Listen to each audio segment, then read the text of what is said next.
Kenapa? Kenapa? Ya kalau kalau penuh rasa takut jangan jadi pemimpin. Ini maksudnya apa? Saya diminta untuk menandatangani. Oh, nggak perlu, Kang. Nanti Akang tinggal datang aja ke 10 kota kabupaten itu foto-foto aja. Lah, saya bilang, pertanggungjawabannya bagaimana? Tapi kita akan berhasil karena kita berada di pihak yang benar.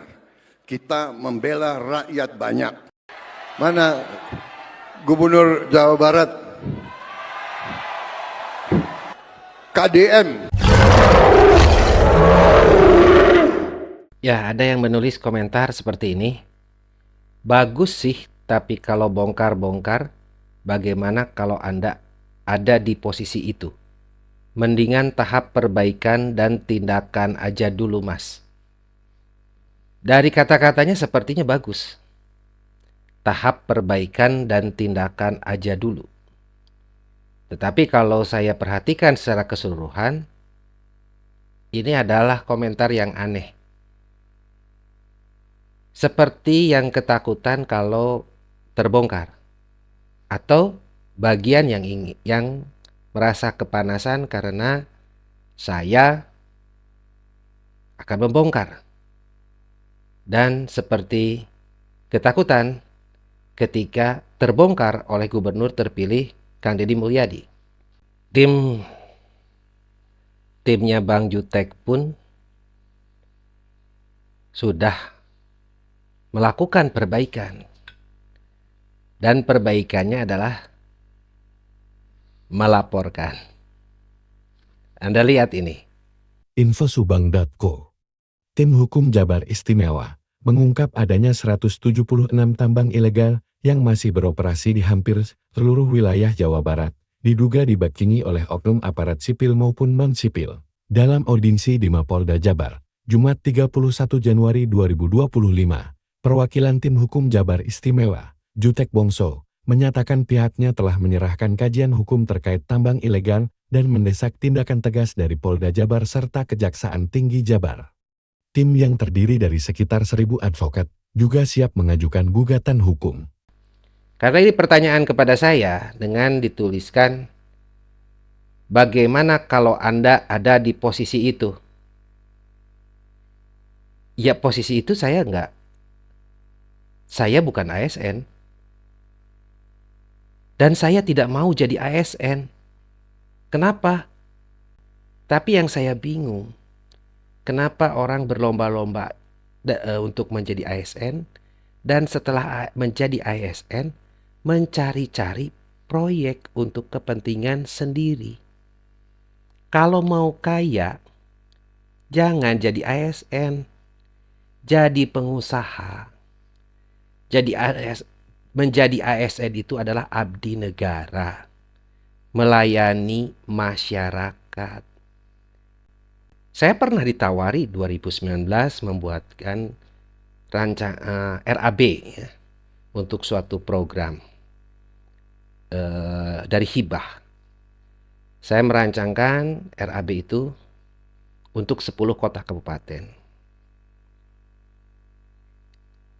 Setelah disetujui dan saya dikabari bahwa sudah disetujui, saya dipanggil dan diberitahu bahwa nilainya 250 juta. Saya kaget karena program yang saya ajukan itu adalah ketahanan pangan. Itu di 2019.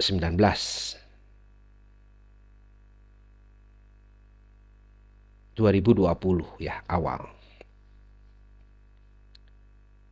Pada saat Covid. Yang dalam RAB itu dapat melibatkan 3.000 orang.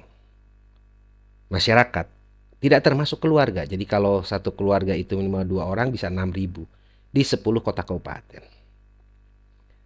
Saya kaget, itu sangat jauh sekali dengan RAB. Kenapa untuk 10 kota kabupaten? Bukan keinginan saya. Karena saya yang membuat percontohan di Jawa Barat untuk ketahanan pangan rakyat Jawa Barat. Itu tidak mungkin 10 kota kabupaten untuk bisa menjadi diberdayakan pertaniannya selama 1 tahun. Dari pembelian bibit dan lain sebagainya itu sangat tidak mungkin. Saya datangi instansi itu. Lalu saya diminta untuk menghadap staf ahli. Saya dibilang nanti untuk dibantu dan lain-lain. Saya nggak nanya itu. Saya bilang, ini maksudnya apa? Saya diminta untuk menandatangani. Oh, nggak perlu, Kang. Nanti Akang tinggal datang aja ke 10 kota kabupaten itu foto-foto aja. Lah, saya bilang, pertanggungjawabannya bagaimana? Artinya, Anda meminta saya untuk melakukan suatu manipulasi. Karena nilainya yang pada saat RAB itu tidak 250 juta. Saya diminta untuk membuat RAB senilai 2 miliar. Tetapi setelah saya hitung secara real, untuk 10 kota kabupaten yang melibatkan 3.000 orang, itu sekitar 1,6 miliar selama 1 tahun. Saya bilang, lalu itu RAB yang 1,6 miliar, itu bagaimana? Ya nggak apa-apa katanya. Akang terima aja 250 jutanya. Wah, ini kalau terjadi apa-apa saya yang akan kena. Saya ngamuk pada saat itu. Saya marah-marah, saya ajak berantem orangnya. Sampai kabur itu kepala instansinya. Saya mau kejar. Dan akhirnya saya dibisikin oleh staf ahli itu untuk membawa draft dokumen ke Gedung Pakuan. Dia bilang ini untuk diserahkan langsung kepada Gubernur Ridwan Kamil pada saat itu. Saya bawa, saya tidak punya niat apa-apa. Hanya karena saya pernah melihat saya menjadi tim relawan, karena kenapa melakukan ketahanan pangan ketika ada satu daerah diisolasi. Saya sangat terpukul ketika melihat ada anak muda mahasiswa dari Sumatera Utara yang kos tidak mampu bayar kosnya lagi karena pada saat COVID tidak punya ongkos untuk pulang ke Sumatera Utara dan akhirnya tinggal di pekuburan. Tidur di pekuburan dan daerah itu diisolasi. Tidak bisa keluar masuk. Gubernur ke situ bersama timnya. Ternyata hanya selebrasi. Saya mengambil inisiatif kepada rekan saya AYGN di Lembang meminta sayur-sayuran dan tomat dan lainnya ya. Ada sekitar 5 karung saya bawa dari Lembang ke Bandung dan saya bagikan kepada masyarakat yang pada saat itu sulit untuk mendapatkan makanan. Untuk belanja tidak mungkin lagi. Saya hanya bisa itu karena saya tidak memiliki kemampuan yang lain. Itu yang pernah kami alami. Tapi apa yang terjadi? Menjadi petani milenial. Saya langsung marah kepada staf ahli itu. Kenapa programnya jadi seperti ini? Kan bukan ini. Terbukti jadi banyak masalah dengan program petani milenial itu. Karena konsep yang diminta ke saya, yang saya ajukan bukan itu. Dan pada saat pelaksanaannya pun saya tidak dilibatkan. Malah ada salah satu tim yang mengklaim dengan membawa 2 orang auditor dari pihak perbankan ke situ. Saya tidak tahu, saya kira hanya untuk berkunjung. Ternyata diklaim bahwa apa yang kami lakukan itu atas bantuan dari organisasi itu agar di-approval oleh pihak perbankan. Itu yang pernah terjadi. Masyarakat silakan menilai. Masyarakat Jawa Barat Dengan komentar seperti ini, ada komentar-komentar yang lain.